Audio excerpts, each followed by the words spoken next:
नमस्कार विद्यार्थियों। हम कर रहे हैं यूरोप में वाणिज्यवाद का तीसरा व्याख्यान। इससे पहले हम 2 व्याख्यान इस टॉपिक पर कर चुके हैं और उन व्याख्यानों में वाणिज्यवाद की परिभाषा, वाणिज्यवाद के कारण और कैसे वाणिज्यवाद के को कुछ परिस्थितियों ने बल दिया, चाहे वो पुनर्जागरण था, चाहे वो धर्म सुधार आंदोलन, यूरोप में जो उस समय घटनाएं जो घटित हुई और उन घटनाओं ने वाणिज्यवाद को गति प्रदान की। इसके अलावा हमने विगत व्याख्यान में जो प्रमुख वाणिज्यवादी विचारक हैं, जिसमें सर टॉमस हैं, एंटोनियोसरा हैं, कॉल्बर्ट हैं, जो कि फ्रांस के वित्त मंत्री हुआ करते थे और उनकी जो थ्योरी थी वो कॉल्बर्टवाद के नाम से प्रसिद्ध इतिहास में है। और उनके जो विचार थे कि सड़कों व नहरों के निर्माण हेतु घरेलू अर्थव्यवस्था को सुदृढ़ करना, शक्तिशाली जहाजी बेड़े का निर्माण करना ताकि समुद्रों के रास्ते से व्यापार हो सके, अनाज के निर्यात पर प्रतिबंध लगाना ताकि अनाज जो है अपने देश में सस्ते दामों पर लोगों को मिल सके। ऐसे कई विचार कॉल्बर्ट के उनको बड़ी प्रसिद्धि मिली। आज हम कर रहे हैं वाणिज्यवादियों के प्रमुख विचार क्या थे। सम्मिलित रूप से यदि हम सब वाणिज्यवादियों की बात करें, विचारकों की बात करें, तो सामूहिक रूप से निष्कर्ष के रूप में हम बिंदुओं में, पॉइंट्स में किस प्रकार से हम इसको रेखांकित कर सकते हैं। विचारक चाहे वो सर टॉमस रहे हों, चाहे एंटोनियोसरा रहे हों, चाहे जीन बैप्टिस्ट कॉल्बर्ट रहे हों, चाहे सर विलियम पैटी रहे हों, सर जोसिया चाइल्ड रहे हों, रिचार्ड कैंटिलन हो, जेम्स स्टुअर्ट हो, फिलिप विलियम वॉन हॉर्निक हो, जॉन लॉक, जॉन जोकिम, इतने ये जो सारे विचारक, इन सब के विचारों को यदि हम एक स्थान पर इकट्ठा करके बात करना चाहें तो प्रमुख बिंदु जो उभर करके आते हैं इन विचारकों से, पहला यह है कि शक्तिशाली राज्यों का निर्माण, उनकी स्थापना हो। लगभग सभी विचारकों की मान्यता थी कि व्यापार वाणिज्य की उन्नति के लिए शक्तिशाली राज्यों का निर्माण किया जाना चाहिए। वैसे भी वाणिज्यवाद का जन्म शक्तिशाली राज्यों के निर्माण के लिए हुआ था। मध्यकालीन युग में राजा से बढ़कर पोप को मान्यता दी जाती थी, परंतु जनता सामंतों एवं राजाओं या सामंतों के आपसी युद्धों, बाह्य आक्रमणों से तंग आ चुकी थी। लगभग सभी देशों की आर्थिक स्थिति शोचनीय थी। ऐसी स्थिति में यह सोचा जाने लगा कि देश की सुरक्षा के लिए देश को शक्तिशाली बनाया जाना चाहिए तथा देश में शांति और कानून व्यवस्था कायम की जानी चाहिए। वाणिज्यवादियों ने भी इस दिशा में महत्वपूर्ण भूमिका अदा की और राजाओं को पर्याप्त आर्थिक सहयोग एवं समर्थन देकर उनकी सैनिक शक्ति को सबल बनाने में सहयोग किया। इस समय ऐसे विचार प्रस्तुत किए जाने लगे थे जिनसे राजनीतिक एकता और राष्ट्रीय शक्ति प्राप्त की जा सकती थी। अगला बिंदु विद्यार्थियों, सोने एवं चांदी, गोल्ड और सिल्वर। इनका इम्पोर्टेंस सभी विचारकों के जो हमारे सामने जो उनकी बातें आई, सभी ने इसका उल्लेख किया। वाणिज्यवादियों ने राज्य की शक्ति को बढ़ाने के लिए संसाधनों को जुटाने की तरफ विशेष ध्यान दिया।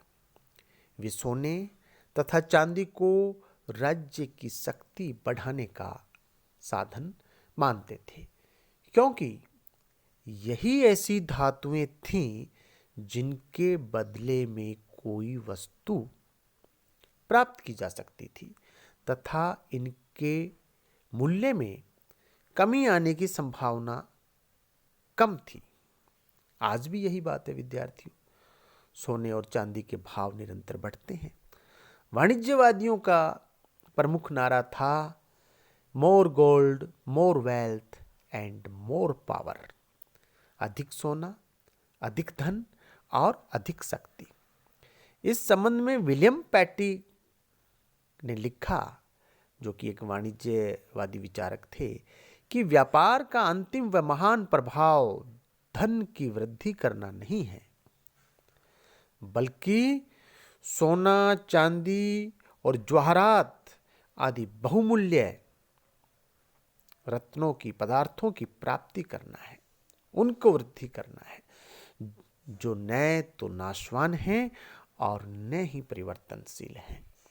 इनको प्रत्येक समय और स्थान में प्रयुक्त किया जा सकता है।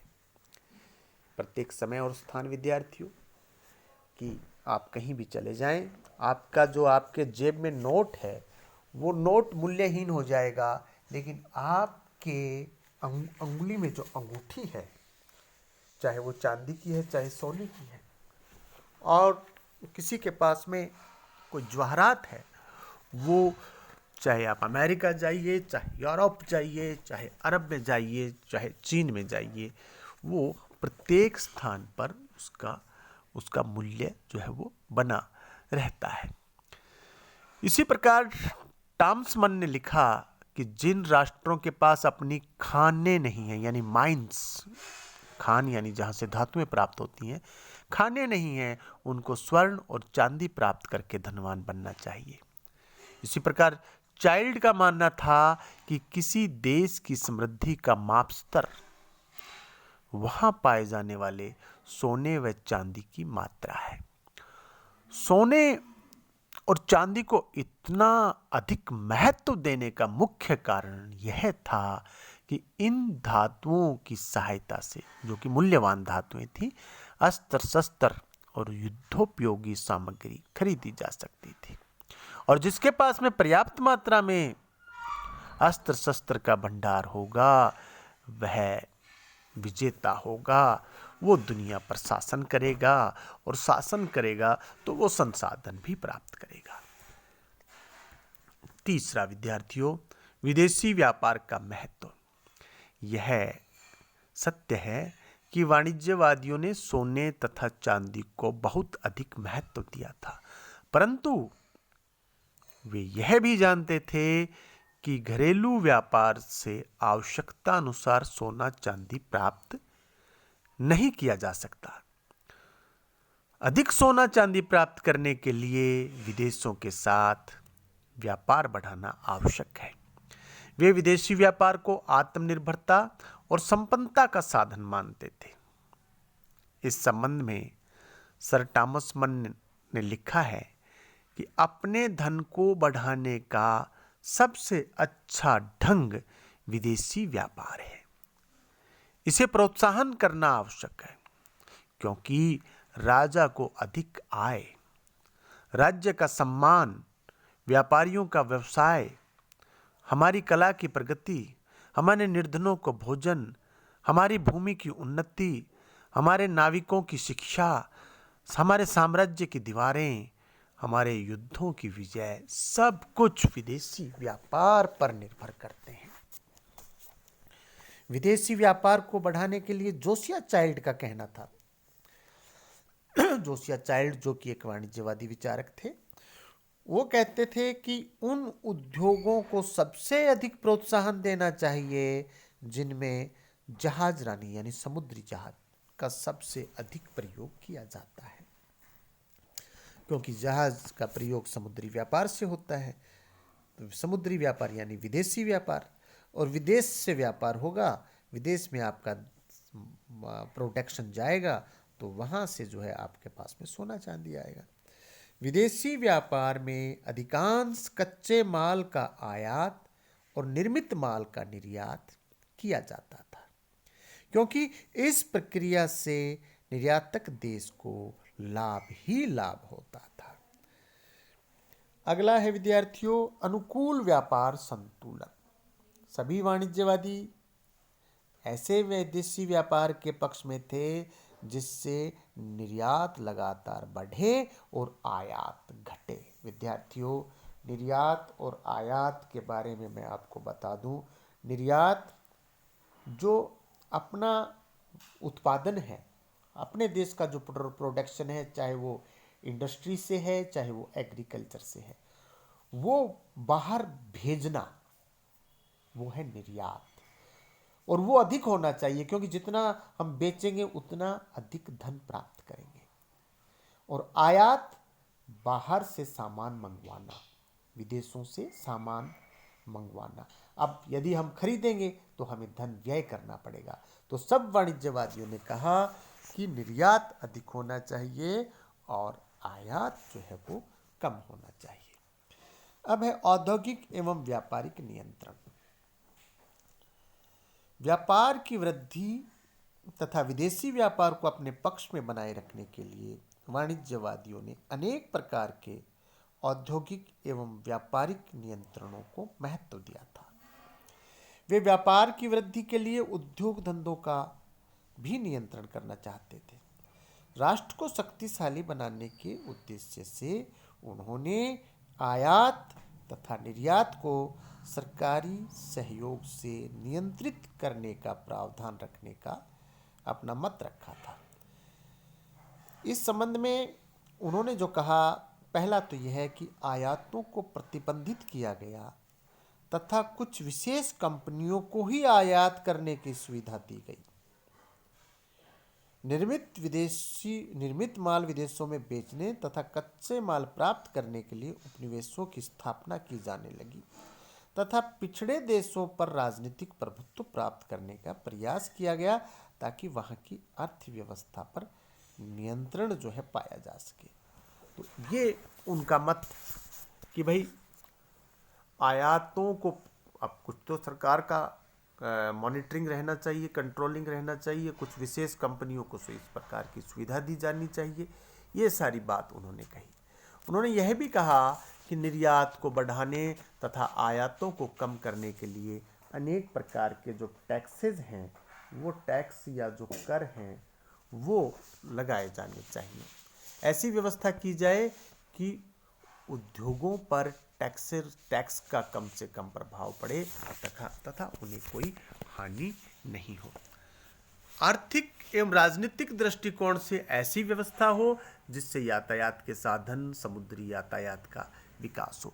लगभग प्रत्येक वाणिज्यवादी ने जनसंख्या को बढ़ाने का सुझाव दिया था। विद्यार्थियों, जनसंख्या घटाने की बात नहीं हो रही है, बढ़ाने की, क्योंकि उस युग में उत्पादन के प्रत्येक क्षेत्र में मानव व पशु शक्ति का अधिक उपयोग होता था।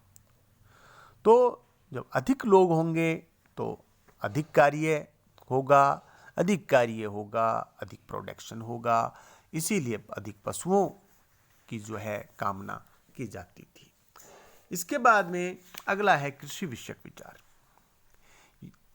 यद्यपि जो वाणिज्यवादी थे उन्होंने व्यापार को अधिक महत्व दिया था, फिर भी उन्होंने कृषि व्यवस्था की उपेक्षा नहीं की थी। उन्होंने कृषि को व्यापार के बाद दूसरा स्थान दिया। वे कृषि को कच्चे माल का स्रोत मानते थे और बहुत से उद्योग धंधे कृषि की उपज पर ही निर्भर थे। अब जैसे कपड़ा है तो कपड़े के लिए कपास चाहिए, अतः उन्होंने मिट्टी की जांच कर फसल बोने तथा बंजर और बेकार भूमि को कृषि योग्य बनाने पर जोर दिया। इसमें उनका मुख्य ध्येय कृषि के उत्पादन को बढ़ाना था, ताकि उद्योगों को सस्ते मूल्य पर कच्चा माल उपलब्ध हो सके और वे निर्यात को बढ़ा सकें। सर टॉमस मन ने तो कृषि के अतिरिक्त मछली पालन तक को भी आर्थिक दृष्टि से उपयोगी बताया था। कृषि को बढ़ावा देने का एक कारण खाद्यान्न की दृष्टि से देश को आत्मनिर्भर बनाना भी था, ताकि खाद्यान्न है के आयात से कहीं व्यापार संतुलन न बिगड़ जाए। ये कृषि संबंधी उनके विचार। अब हम बात करते हैं इंग्लैंड में वाणिज्यवादी विचार क्या थे। इंग्लैंड में वाणिज्यवादी नीति की आधारशिला ट्यूडर वंश के शासकों के समय रखी गई।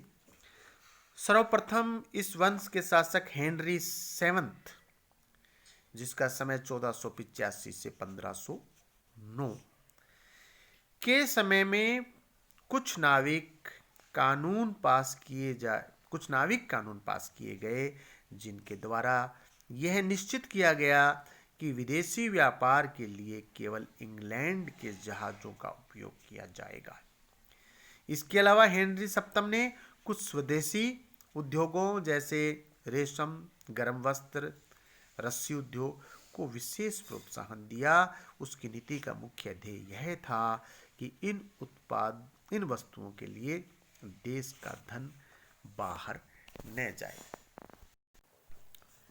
अब महारानी एलिजाबेथ प्रथम के शासनकाल की बात, जो कि 1558 से 1603 ईस्वी, यानी जब यहाँ पर अकबर का शासन था, उस शासनकाल में इंग्लैंड में पूर्ण रूप से वाणिज्यवादी नीतियों को अपना लिया गया था। उत्पादन को बढ़ावा देने के लिए देश के अनेक स्थानों में जो लेबर है, श्रमिक है, उनको प्रशिक्षित करने के लिए ट्रेनिंग सेंटर्स और विभिन्न जो यूँ कहें कि वर्कशॉप्स का आयोजन वहाँ पर किया गया। आंतरिक व्यापार की अपेक्षा अंतर्राष्ट्रीय व्यापार का विस्तार किया जाने लगा और कानून बनाकर जल यातायात को भी सुव्यवस्थित किया जाने लगा। मजदूरों की मांग बढ़ने लगी। इसकी पूर्ति के निमित्त वहाँ निर्धन कानून है वो लागू किया गया। अमेरिका, अफ्रीका तथा अन्य क्षेत्रों में उपनिवेश स्थापित करने की तरफ ध्यान दिया गया। इसके बाद की अवधि में खासकर 1649 से 1660 में इंग्लैंड ने स्वीडन से व्यापारिक संधियां करके बाल्टिक सागर में व्यापार करने की सुविधा प्राप्त कर ली। इस प्रकार की संधियां डेनमार्क के साथ भी की गई, पुर्तगाल के साथ भी की गई, परंतु स्पेन के साथ पुरानी नीति अर्थात स्पेन के जहाज़ों को लूटना जारी रखा गया। क्रामवेल के जहाजरानी कानूनों के अंतर्गत इंग्लैंड ने अमेरिका के उपनिवेशों के साथ होने वाले व्यापार पर अंग्रेजों के एकाधिकार को सुदृढ़ बना दिया। चार्ल्स द्वितीय और प्रधानमंत्री वालपोल के समय में कच्चे माल के स्थान पर तैयार माल के निर्यात पर जोर दिया जाने लगा और फ्रांस तथा इटली से आयात होने वाली विलासिता की सामग्री पर प्रतिबंध लगा दिया। इस प्रकार वाणिज्यवादी विचारों को प्रोत्साहन दिया गया। यूरोप में जो फ्रांस की शराब है वो बड़ी लोकप्रिय थी। इंग्लैंड में भी इसकी काफ़ी मांग थी। 1703 में इंग्लैंड ने पुर्तगाल के साथ मैथ्यून संधि संपन्न की, जिसका ध्येय इंग्लैंड में फ्रांसीसी शराब के आयात को रोकना था। अब पुर्तगाली शराब आयात की जाने लगी। बदले में पुर्तगाल ने अपने अमेरिकी उपनिवेश ब्राजील के द्वार अंग्रेजी व्यापार के लिए खोल दिए। इससे इंग्लैंड को काफ़ी मुनाफा होने लगा। हेनोवर काल 1714 से 1789 में इंग्लैंड में कपड़ा उद्योग की तरफ विशेष ध्यान दिया। कच्ची ऊन का निर्यात रोक दिया गया। चीनी रेशमी वस्त्रों तथा भारतीय सूती वस्त्रों के आयात को काफी सीमित कर दिया गया।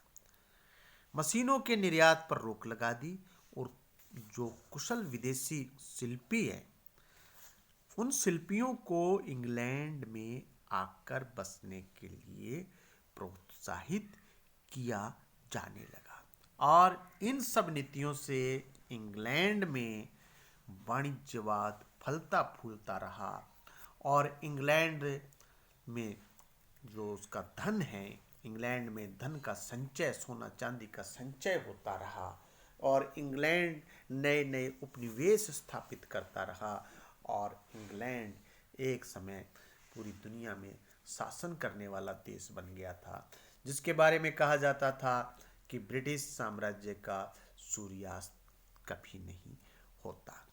इसके बाद में हम बात करते हैं फ्रांस में वाणिज्यवाद। फ्रांस के वित्त मंत्री कॉलबर्ट की बात हमने की, जिनका पूरा नाम जीन बैप्टिस्ट कॉलबर्ट, टाइम 1619 से 1683। फ्रांस के वित्त मंत्री ने इस दिशा में महत्वपूर्ण भूमिका अदा की। फ्रांस में तो वाणिज्यवाद को कॉलबर्ट वाद के नाम से ही पुकारा जाने लगा था। फ्रांस के विदेशी व्यापार को बढ़ाने के लिए कॉलबर्ट ने अनेक प्रकार के व्यापारिक तथा औद्योगिक नियंत्रण लगाए थे जो स्थानीय व्यापार के हित में थे। श्रमिक व समाज व सेवा योजकों के मध्य अच्छे संबंध बने रहें, इस दृष्टि से भी बहुत महत्वपूर्ण कानून बनाए गए। उद्योगों का स्थानीयकरण करने, उत्पादन बढ़ाने तथा उत्पादन के विशिष्टकरण लागू करवाने के लिए भी कानून बनाए गए। बैल के मतानुसार कॉलबर्ट के अधीन वाणिज्यवाद को फ्रांस में जितने विस्तार से लागू किया गया उतना इंग्लैंड में भी नहीं किया जा सका। फ्रांस ने भी कालांतर में उपनिवेश स्थापित करने और एशिया के पिछड़े देशों में अपना प्रभाव स्थापित करने की नीति को अपनाया, जिसके परिणाम स्वरूप इंग्लैंड से उसका संघर्ष भी होता रहा। फ्रांस के वाणिज्यवाद के संबंध में विशेष उल्लेख की बात यह है कि वहां की आर्थिक नीति निर्धारण का कार्य नौकरशाही ने किया था, जबकि इंग्लैंड में वहां के व्यापारी समाज के सदस्यों ने महत्वपूर्ण भूमिका अदा की थी। नौकरशाही में विद्यमान दोषों के कारण फ्रांस को अपनी नीतियों का अपेक्षित लाभ नहीं मिल पाया। उदाहरण के लिए फ्रांस के वैज्ञानिकों तथा इंजीनियरों ने कई आविष्कार किए, परंतु उनका विकास एवं व्यावहारिक इस्तेमाल इंग्लैंड ने किया तथा स्कॉटलैंड ने किया। फ्रांस उसका लाभ नहीं ले पाया। बात करते हैं स्पेन में वाणिज्यवाद। यद्यपि स्पेन में वाणिज्यवादी नीति पर जोर दिया गया था, परंतु आंतरिक अर्थव्यवस्था को सुधारने की तरफ ध्यान नहीं दिया गया।